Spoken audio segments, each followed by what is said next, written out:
गांव के बाहर एक पुराना सूखा कुआं था। लोग कहते थे कि वहां रात के समय किसी आत्मा का साया दिखाई देता था।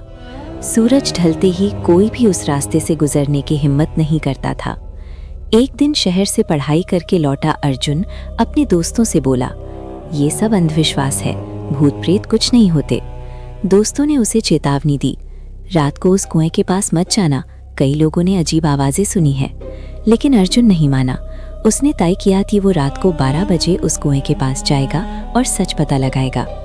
रात गहरी हो चुकी थी, आसमान में बादल छाए हुए थे और चांद कभी दिखता कभी छिप जाता।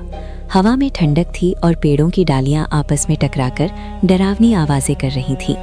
अर्जुन टॉर्च लेकर कुएं के पास पहुंचा। जैसे ही उसने कुएं के अंदर झांका, अचानक उसे लगा जैसे किसी ने उसका नाम फुसफुसा कर पुकारा, अर्जुन, अर्जुन। वो घबरा गया, लेकिन खुद को संभालते हुए बोला, कौन है, सामने आओ। चारों ओर सन्नाटा छा गया।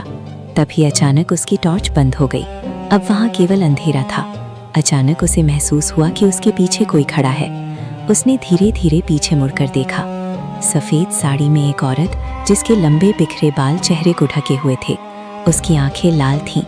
वो जमीन से थोड़ा ऊपर हवा में तैर रही थी। बैल उसको दौड़ाने लगी। वो भागने की कोशिश करने लगा, लेकिन उसके पैर जैसे जम गए थे। वो गिर पड़ा और बेहोश हो गया।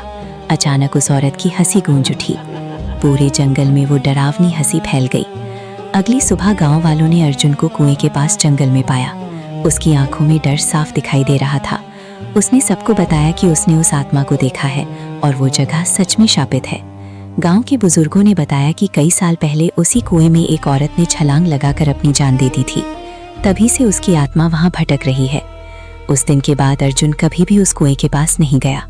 और गांव के लोग आज भी कहते हैं, अगर आधी रात को उस रास्ते से गुजरोगे तो कोई धीमी आवाज में तुम्हारा नाम पुकारेगा।